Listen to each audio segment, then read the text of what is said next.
मगरिब के चले तो 4-5 मेहरुए खड़ी सड़क पर फसर फसर करें तो हम मुँह दारे बड़े उनके कहा बात कहने रे मौलाना भैया बहुत जलाली बाबा हैं। तो हम कहा कुछ देखो कोई करामत अरामत।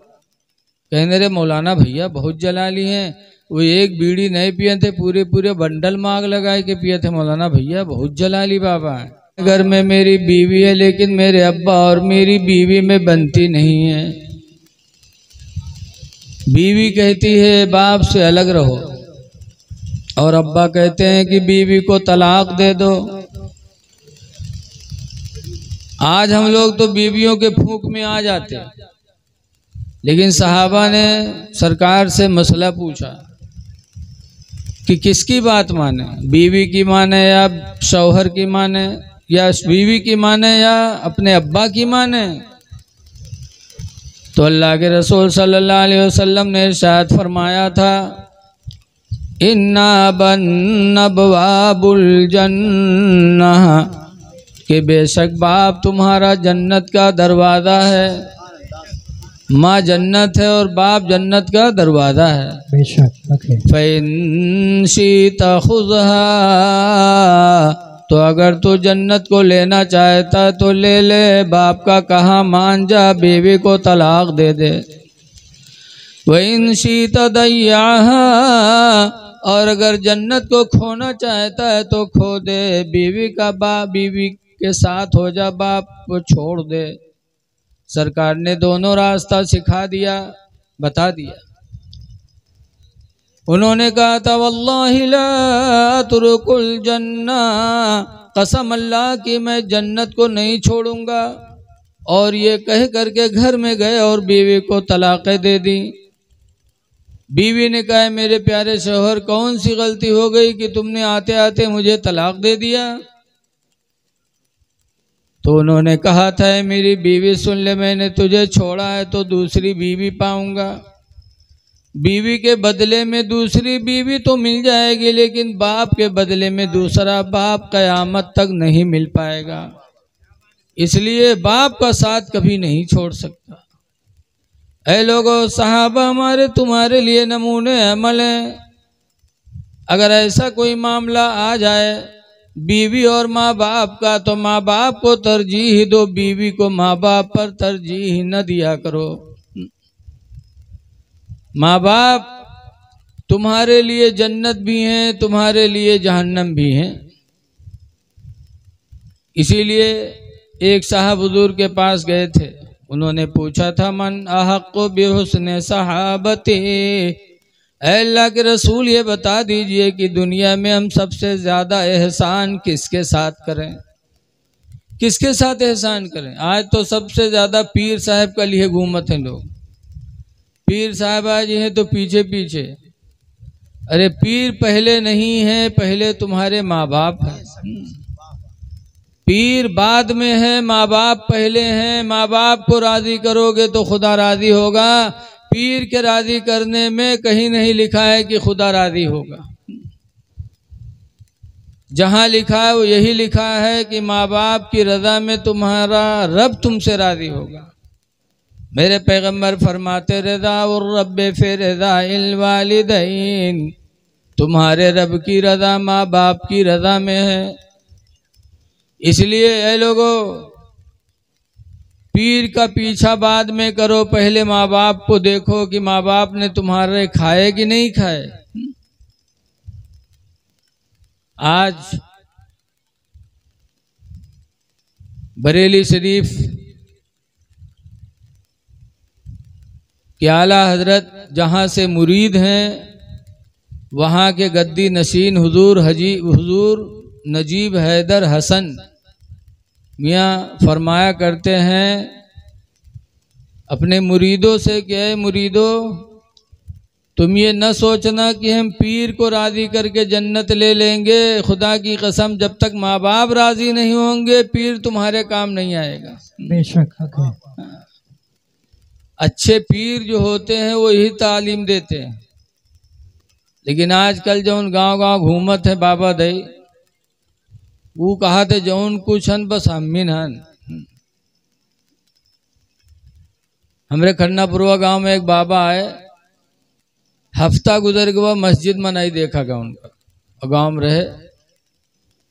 बड़ा चर्चा बाबा के। एक दिन नमाज पढ़े मगरिब के, चले तो 4-5 मेहरुए खड़ी सड़क पर फसर फसर करें, तो हम मुँह दारे बड़े। उनके कहा बात, कहने रे मौलाना भैया बहुत जलाली बाबा हैं। तो हम कहा कुछ देखो कोई करामत अरामत। कहने रे मौलाना भैया बहुत जलाली हैं, वो एक बीड़ी नहीं पिए थे, पूरे पूरे बंडल में आग लगाए के पिए थे। मौलाना भैया बहुत जलाली बाबा हैं। तो हमको जलाली बाबा हो कि जलाली दरूहा हो, दुनिया की नशा एक बीड़ी में पूरी आते हो के पूरे पूरे बंडल में।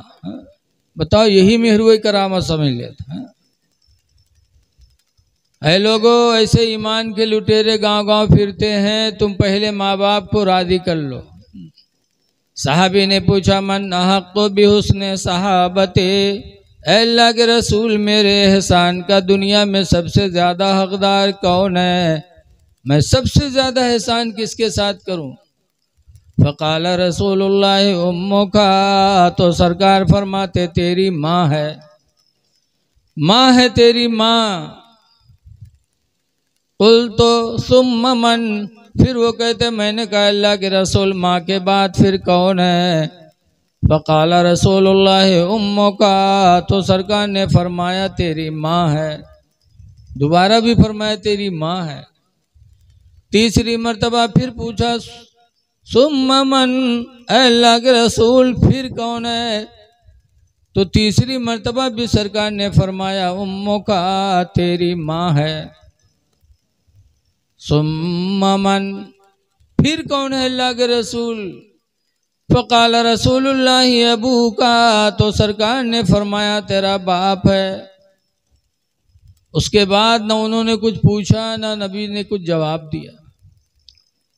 3 मर्तबा मेरे पैगंबर ने माँ को बताया, बाप को 1 मर्तबा बताया।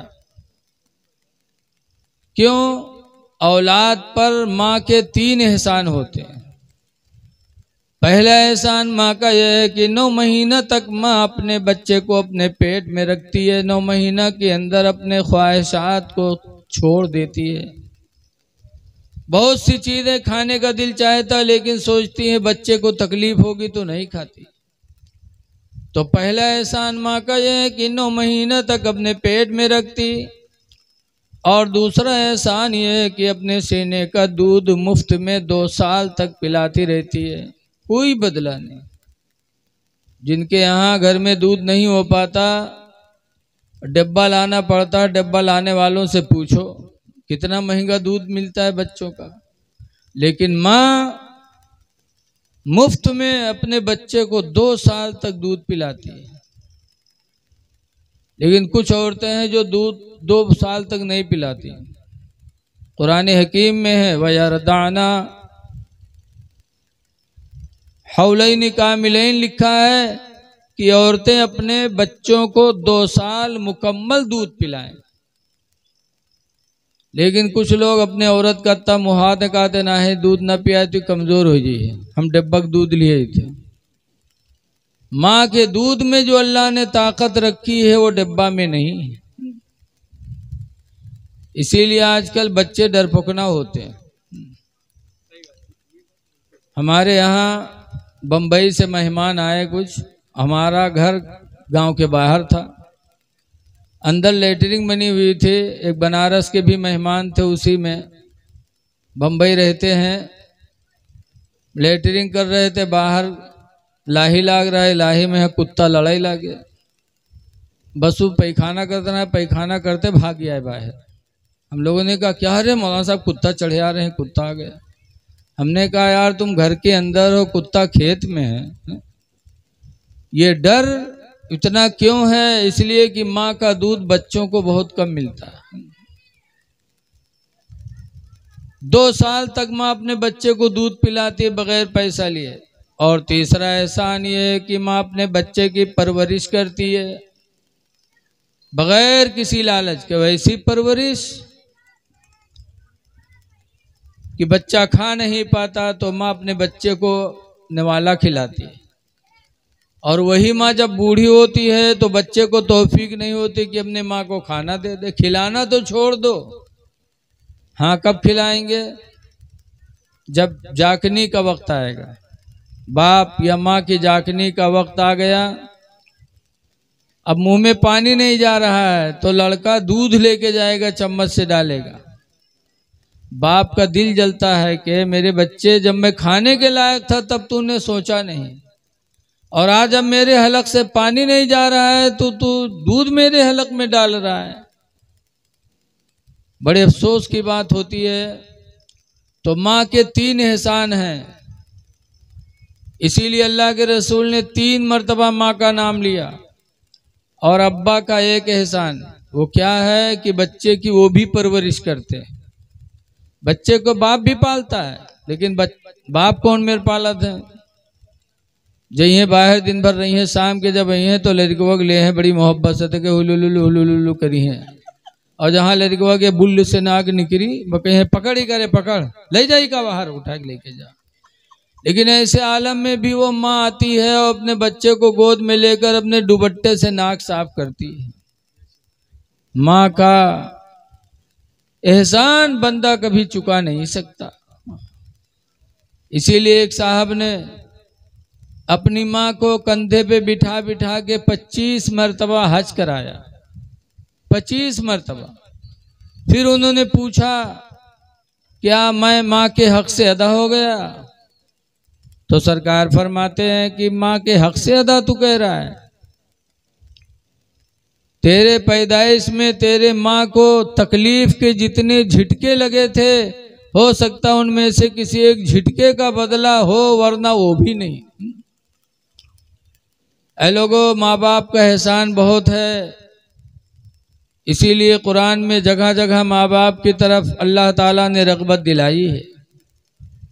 एक जगह अल्लाह फरमाता वख़्फ़िद लहुमा जनाहज़्ज़ुल्लि मिनर रहमा, ऐ मेरे बंदे दोनों के लिए अपने बाजुओं को रहम दिली से झुका लिया करो। उन दोनों के लिए, किन दोनों के लिए? माँ बाप के लिए। कि जब अब्बा आए अम्मी आए सामने तो आपके बाजू झुक जाएं। लेकिन आज देखा जाता है कि बाप प्रधान बन गया, मौलाना हो गया लड़का, मिलने वाले आए हैं, मौलाना साहब दोस्तों में बैठे हैं, बूढ़ा बाप ला करके सबको पानी पिला रहा है। अब्बा चाय ले आओ, अब्बा पानी ले आओ। कितने अफसोस की बात है कि आलिम हो गए तो क्या बाप से मर्तबा आपका बुलंद हो गया? कितनों भी ओहदा अल्लाह दे दे, लेकिन माँ बाप से आपका दर्जा बुलंद नहीं हो सकता। एक हदीस में तो यहाँ तक आया है कि लड़का मुसलमान हो और बाप हिंदू हो, और हिंदू बाप मंदिर पूजा करने जाए, और जब पूजा करके वापस चले तो अगर बाप कमजोर हो तो मुसलमान औलाद के लिए हुक्म है कि वो अपने बाप को कंधे पे बिठा के ले आए। इधर से नहीं जा सकते क्योंकि शिर्क करने जा रहा था। अल्लाह ताला हर गुनाह माफ करेगा लेकिन शिर्क को माफ नहीं करेगा। लेकिन जब शिर्क से वापस हुआ, आराम के लिए आ रहा है, तो अल्लाह के नबी फरमाते हैं अगर तुम्हारा बाप कमजोर हो, चलने में ताकत ना हो, तो अपने बाप का सहारा बन जाओ। पता चला जब ऐसी हालत में अल्लाह के रसूल ने बाप की ताज़ीम का हुक्म दिया, तो अगर बाप मुसलमान हो तो उसकी ताज़ीम में नौजवान कितना कामयाब होगा, अल्लाह अल्लाह का रसूल ही जाने। इसलिए लोगों, माँ बाप की ताज़ीम करो। लेकिन आज नहीं हो पाता।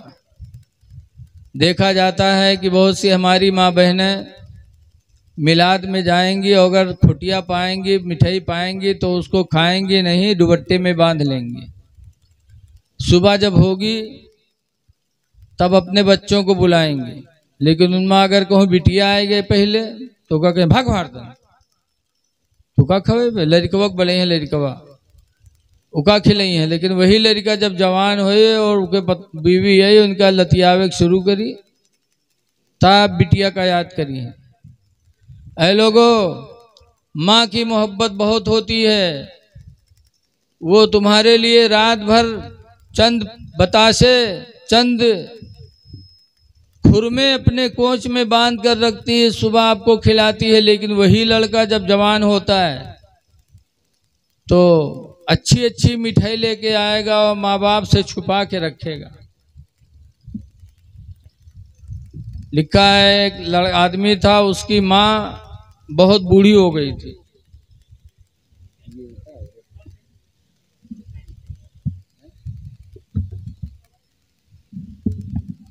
तब और गिरेगा इधर।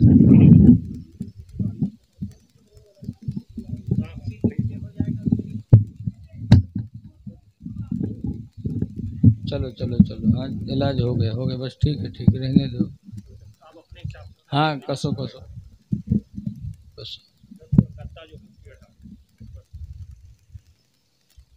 दरूद शरीफ पढ़िए। अल्लाहुम्मा सल्ली अला सय्यिदना मौलाना मोहम्मद बारिक वसल्लिम सलातुम व सलामन अलैका या सय्यदी या रसूल अल्लाह सल्लल्लाहु ताला अलैहि वसल्लम। तो एक नौजवान था, उसकी माँ बुढ़ापे से अंधी हो गई। एक रात काफी देर तक वो नहीं आया तो उसकी अंधी माँ घर से बाहर निकलकर दरवाजे पर बैठी और कोंच फैला के दुआ मांग रही थी। या अल्लाह मेरी औलाद को वापस कर दे, या अल्लाह मेरी औलाद की हिफाजत फरमा, बैठी दुआ मांग रही थी। इतने में वो लड़का आया और मिठाई की पन्नी लेकर आया और जब दरवाज़ा से नांगने लगा, माँ से नहीं पूछा कि अम्मी इतनी रात में तुम यहाँ क्यों बैठी हो। जब निकलने लगा तो माँ बोलती बेटा, तो कहता नाक से बोल रहा। आजकल बहुत से बच्चे गुस्से में अपने माँ बाप से करते, जैसे गधावे नहीं निनाथ है ऐसे करी है। जब उसने पूछा कि बेटा, तो वो बुढ़िया बेचारी अंधी उठ गई और अपने बच्चे को लिपट गई। और जब लिपटी हाथ सोहराने रहे, हाय मेरे औलाद कहाँ थे, हाय मेरे लाल कहाँ थे, तो मिठाई के पन्निया का ऊपर कर ली कि पन्निया लाग न जाए, महतारी जान जाए। जैसे जैसे वो सोहराती थी वैसे वैसे पन्नी ऊंचा ऊंचा करता चला जाता था। किस लिए?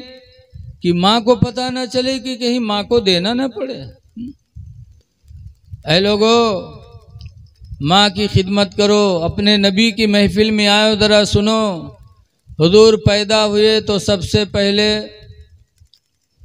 हजरत आमना रदी अल्लाह ताला अन्हा का दूध पिया, फिर सुहैबा का दूध पिया, फिर उसके बाद हलीमा सादिया लेके गई किराए पर दूध पिलाने के लिए। किराया लेती थी, दूध पिलाती थी। लेकिन मेरे नबी रहमत की मोहब्बत देखो अपनी माँ से, हलीमा से, कि सरकार 58 साल के हो गए। सन 8 हिजरी में हुनैन की लड़ाई लड़के वापस हुए सरकार। तो एक जगह सरकार बैठे थे, अपने मुजाहिदीन को खाना तकसीम कर रहे थे। इतने में हजरत तुफैल कहते हैं कि इज़ इमरात, उनकी अचानक एक औरत आई। फ़क़ाम रसूलुल्लाह सल्लल्लाहु अलैहि वसल्लम, तो उस औरत की ताज़ीम के लिए हुजूर खड़े हो गए। व बसत लहा रिदाहु, और रसूलुल्लाह ने उनके बैठने के लिए अपनी चादर मुबारक को बिछा दिया। जब वो बैठ गई तो हुजूर खाना खिलाने लगे। सहाबे किराम सख्त हैरत में थे कि या अल्लाह, कौन बूढ़ी आई औरत आई कि जिसकी ताज़ीम के लिए हुजूर खड़े हो गए और उसको अपनी चादर रहमत बिछा के बिठा भी लिया। लोगों ने पूछा मन हिया, ये कौन औरत है? तो लोगों ने कहा हिया उम्मुहु अल्लती अर्दातहु, ये रसूल करीम की माँ हलीमा सादिया है, जिन्होंने रसूलुल्लाह को बचपन में दूध पिलाया था।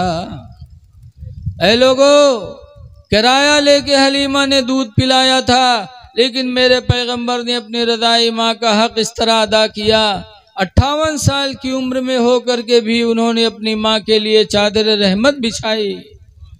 ऐ लोगों, अगर आज भी तुम्हारी माँ जिंदा हो तो अपने माँ का भी बिस्तरा बिछा दिया करो, नबी की सुन्नत का सवाब तुमको मिलेगा। बाप का बिस्तरा बिछाओ, तुमको अपने नबी की सुन्नत का सवाब मिलेगा। लेकिन आज देखा जाता है, गर्मी का ज़माना है, बाप घर में पड़ा है, नौजवान लड़का अपनी चारपाई कभी आंगन में कभी छत पे, बाप अंदर पड़ा हुआ है, गर्मी से बिलक रहा है, ताकत नहीं है कि चारपाई बाहर लाए छत पे चढ़े।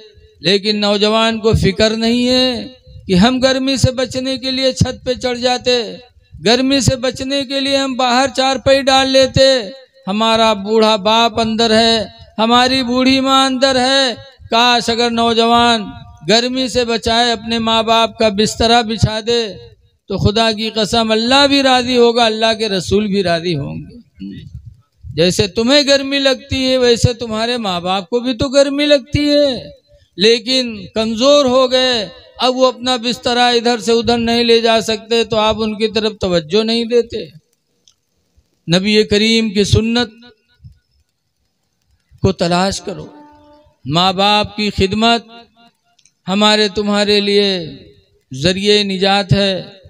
इसलिए लोगों, माँ बाप जब तक दुनिया में जिंदा रहें उनकी खिदमत करो। एक नबी हैं हजरत याकूब अलैहिस्सलाम, उनके 12 लड़के थे, एक बीवी से 10 लड़के, एक बीवी से 2 लड़के। 2 वाले में हजरत यूसुफ हैं, बनिया बिन मलकान। हजरत यूसुफ बहुत खूबसूरत थे, इतने खूबसूरत थे, इतने खूबसूरत थे।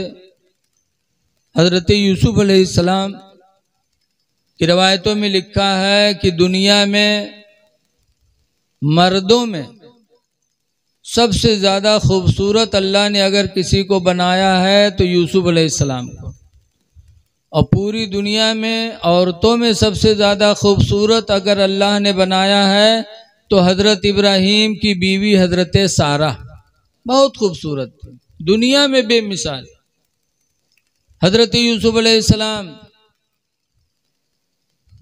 को याकूब अलैहिस्सलाम चाहा करते थे, चूँकि अल्लाह ताला उनको नबूवत के दर्जे पर फाइज करने वाला था, तो उनके भाइयों को तकलीफ हुई। भाइयों जैसा कोई दुश्मन नहीं और भाइयों जैसा कोई दोस्त नहीं।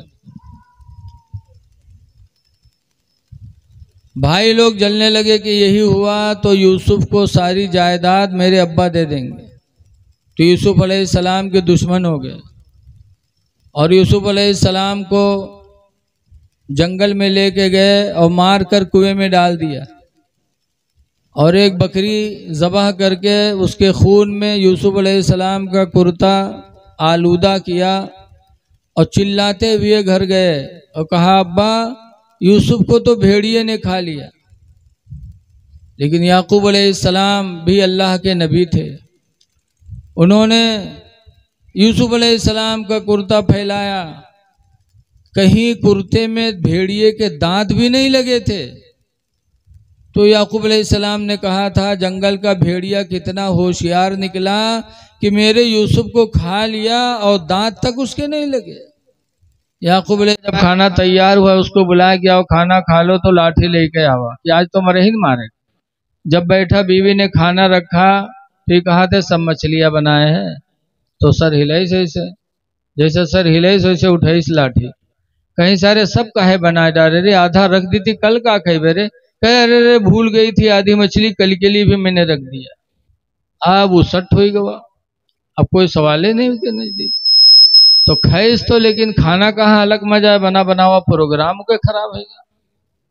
थोड़ा बहुत खैस हटा दी। गर्मी का जमाना था, बीवी ने आंगन में चारपाई डाला, बिस्तर लगाया। जब ये लेटा तो बीवी गई, सोचा कि मेरा शौहर है, मेरे लिए दिन में रोजी कमाया, थका मांदा है, तो बीवी गई पैर दबाने लगी। लेकिन उस जालिम वही चक्कर में पड़ा कि कैसे का मारी। अत्ते में आसमान पर निगाह डाली तो एक लकीर नजर आई हल्की हल्की। तो औरतिया से पूछा था, अरे लकीर कसोरे? औरतियों देखे तो कोई सो फरिश्तन के सड़क हो, कहीं सड़क हो कहीं ना। वो उठाई इस लाठी कही सायरे थी फरिश्तन के सड़क के नीचे हमारा खटिया बिछाया है, अगर उनके मोटर फिसली एक्सीडेंट भवा तो हम मरब की बचबे रे दुश्मन व पीट के बहाई दिए। लिखते हैं इंसान इतना बड़ा जालिम होता है। ऐ लोगों, बीवियों पे जुल्म न करो, ये खुदा की अमानत है जो तुम्हारे सुपुर्द की गई हैं। माँ बाप का भी हक अदा करो, बीवियों का भी हक अदा करो, एक दूसरे के साथ अच्छा बर्तावा करो। हदीस पाक में हुजूर फरमाते हैं ला यरहमुल्लाहु, अल्लाह उस पर रहम नहीं करेगा, मल्ला यरहमुन्नास, जो इंसानों पर रहम नहीं करेगा। तो सबसे ज्यादा तुम्हारी रहम की मुस्तहिक है तुम्हारी बीवी, इसीलिए प्यार मोहब्बत से जिंदगी गुजारो, एक दूसरे को अच्छी तलकीन करो, खुद भी नमाज पढ़ो और अपनी बीवी बच्चों को नमाज पढ़ाओ। आखिरी बात कह के मैं अपनी तकरीर ख़त्म कर रहा हूँ कि आज किसी के पास 50 बीघा ज़मीन हो जाता है तो वो नमाज के किनारे नहीं जाता। कोई नेता बन जाता, प्रधान बन जाता तो सोचता है गरीब लोग नमाज पढ़े, हम तो प्रधान हैं, मालदार हैं, हमारी क्या ज़रूरत है। लेकिन ऐ लोगों, हज़रत अली शेर खुदा की ज़िंदगी नज़रों के सामने रखो। हज़रत अली शेर खुदा को अल्लाह ताला ने पूरी दुनिया का अमीरुल मोमिनीन बनाया था, लेकिन नमाज फजर में सबसे पहले हजरत अली शेर खुदा कूफा की मस्जिद में तशरीफ ले जाते थे सबसे पहले, और ऐलान करते जाते थे अस्सलाह अस्सलाह, नमाज नमाज। हजरत अली खुद भी जाते थे, लोगों को बेदार करके जाते थे। पता चला कि हजरत अली ने हमें सबक दिया कि अल्लाह वहदा दे दे, लेकिन नमाज तुम्हारी छूटनी नहीं चाहिए, क्योंकि नमाज मेरे नबी की आंखों की ठंडक है। इसलिए मैं आप हजरात से गुजारिश करता हूँ कि आप नमाजों के पाबंद रहें, माँ बाप की खिदमत करें, और ये महीना रबीउल अव्वल शरीफ का है, अपने नबी से खूब मोहब्बत का इजहार करें, और ये सोच लें कि जिस नबी का हमने कलमा पढ़ा है उस नबी को अल्लाह ने हमारे तुम्हारे लिए रहमत बना के भेजा है, तो रहम तुम भी पैदा करो। अल्लाह के रसूल सल्लल्लाहु अलैहि वसल्लम एक दिन जा रहे थे और हातिम ताई की लड़की, इस्लाम नहीं लाई थी, गैर मुस्लिमा थी, जा रही थी, सर पे दुपट्टा नहीं था, तो हजरत अल्लाह के रसूल सल्लल्लाहु अलैहि वसल्लम ने देखा तो दौड़े और अपनी चादर रहमत उतार कर हातिम ताई की लड़की को ओढ़ा दिया। तो हातिम ताई की लड़की कहने लगी कि मैंने इस्लाम कबूल नहीं किया, आपसे दुश्मनी भी मैं करती हूँ, इसके बावजूद तुम्हारे रहमो करम का या आलम कि मेरे सर पे दुपट्टा नहीं देखा तो तुमने चादर रहमत अता कर दी। खुदा की कसम, आपका इखलाक बता रहा है कि ना आपकी नबूवत झूठी हो सकती, ना रिसालत झूठी हो सकती। मैं ईमान लाती हूँ। कलमा पढ़ा हातिम ताई की लड़की ने, ला इलाहा इल्लल्लाह मुहम्मदुर रसूलुल्लाह सल्लल्लाहु अलैहि वसल्लम। कलमा पढ़ के हातिम ताई की लड़की मुसलमान हो गई। ये मेरे नबी की रहमत है, मेरे नबी सब के लिए रहमत बन के आए, मुसलमानों के लिए भी, हिंदुओं के लिए भी, सबके लिए रहमत बन करके आए हैं। इसलिए अगर आपके पड़ोस में कोई भूखा हो तो खाना खिला दो, हिंदू मुस्लिम न देखो, मुसलमान हो तब भी उसकी मदद करो, हिंदू हो तब भी उसकी मदद करो। तुम अल्लाह की मखलूक की मदद करोगे, अल्लाह ताला तुम पर मेहरबान हो जाएगा। हुजूर फरमाती रहमु मन फिल अर्दी, ऐ लोगो जमीन वालों पे रहम करो, यरहमुकुम मन फिस समा, तो आसमान वाला तुम पर रहम करेगा। तो रहम करो। एक इससे सबक लो कि नबी करीम ने हातिम ताई की लड़की के नंगे सर को देखा तो चादर रहमत दे दी। पता चला मेरे नबी को लड़कियों का, औरतों का नंगे सर रहना मेरे नबी को गवारा नहीं है। इसलिए तुम अपनी बच्चियों को नंगे सर न रखो, अपनी बच्चियों को अच्छी तरबियत दो, पर्दे में रखो। आजकल हालात बड़े नाजुक हैं, खास तौर से अपनी बच्चियों को मोबाइल भी न दो, और बालिग हो जाएं तो उनको बाहर मत भेजो, स्कूलों में भी मत भेजो, इसलिए कि उनके लिए तालीम बस उतनी ही है। इसीलिए हजरत उमर रदी अल्लाह ताला अन्हु मना करते थे कि लड़कियों को पढ़ना तो सिखाओ लेकिन लिखना न सिखाओ, क्योंकि लिखना सिखाओगे तो तहरीर की बुनियाद पर ये गलतियां कर सकती हैं। अब आज तो मोबाइल का ज़माना आ गया, अगर आप अपनी माँ बहन बेटियों की इज्जत की हिफाजत चाहते हैं तो बालिग होने के बाद उनको स्कूलों में न भेजो, उनके हाथों में मोबाइल न दो, उनको नंगे सर न रखो, क्योंकि ये तुम्हारे लिए तुम्हारी इज्जत है। अल्लाह ताला हमको आपको अपनी औलादों की सही हिफाजत करने की तौफीक अता फरमाए। मौलाना जान मोहम्मद साहब माशाअल्लाह सुना मदरसा चला रहे हैं। आप हजरात अपने बच्चों को मदरसे भेजो और मदरसे का ख्याल रखो, इसलिए कि मदारिस इस्लाम की बुनियाद है। नमाज, रोज़ा, हज और ज़कात जब ही अदा होगी जब हमारे अंदर दीन की तालीम होगी, और मदारिस होंगे तभी दीन की तालीम होगी। इसलिए मदरसों की तरफ ख़ास तवज्जो दो। जो कुछ कहा गया अल्लाह ताला इसे कबूल फरमाए। चूँकि अभी बहुत से लोग बाकी हैं, इसलिए उनका आप भी कुछ पैगाम सुने और लेके जाएं। बस आप हजरात से ही गुजारिश है कि नमाज़ों को न छोड़िए, साफ सुथरा रहिए। अगर आप नापाक रहेंगे तो अल्लाह ताला कभी आपसे मोहब्बत नहीं करेगा। कुरान करीम में व युहिब्बुल मुतताहिरीन, अल्लाह ताला पाक रहने वालों से मोहब्बत करता है। इंसान की फितरत में भी पाकी है। देखा जाता है अगर किसी के घर मेहमान आते हैं, लड़के साफ सुथरा निकलते हैं तो मेहमान उसको उठा लेता, प्यार करता है। और अगर लड़का ही में निकले कि बुल्लू बुल्लू आंखें बहा नकुने बहात है, तब कोई उसको उठाएगा? है? आजकल हमारी बहुत सी माँ बहनें जी हैं मदरसा में कहे मौलाना साहब तनी तबीज बनाए दो, पूछो कहा बात, तो कहा था हमरे गुडवा कब्बा तो हमरे लंग निगाह नहीं उठावा था। अरे जब मेहनत नहाई हो ना है? तो आदमी के निगाह उठेगी। है? हमारी माँ बहनें कब बन संवर के निकलेंगी? जब कहीं शादी होगी, कहीं मेले में जाना होगा, और घर में बन संवर के नहीं रहती। है? अल्लाह कुरान में फरमाता ला युबदीना ज़ीनतहुन्ना, कि कोई औरत अपनी जीनत अपना बनाओ संवार जाहिर न करे, इल्ला लिबुलतिहिन्ना, मगर अपने शौहर के सामने। बन संवर के शौहर के सामने रहो ताकि शौहर तुमसे मोहब्बत करे, तुम शौहर से मोहब्बत करो, तो इंशाअल्लाह कभी ना इत्तेफाकी नहीं होगी। लेकिन घर में रही हैं तो कोई मतलब नहीं, चुड़ैलिन बनी रही हैं। और जब कहूँ जाइए शादी ब्याह में तब हुआ बन संवर के जाइए, और हुआ कोई से मुस्किया बतियानी कहूँ मर्दवा देख लीस, बहुए से लतियावे शुरू कर देते कि किसे बोलत रह रे, मुस्कियाने किससे रह रे तू। तो है मेरी माँ बहनों, अगर तलाक से बचना चाहती हो, शौहरों की नफरत से बचना चाहती हो, तो तुम बनाओ संवार करो, अपने घर में रहो, ताकि तुम्हारा शौहर भी देख करके तुमसे खुश हो कि अल्लाह ताला ने हमें खूबसूरत औरत अता फरमाया है। अल्लाह हमको आपको अमल की तौफीक अता फरमाए। अस्सलामु अलैकुम व रहमतुल्लाहि व बरकातहू।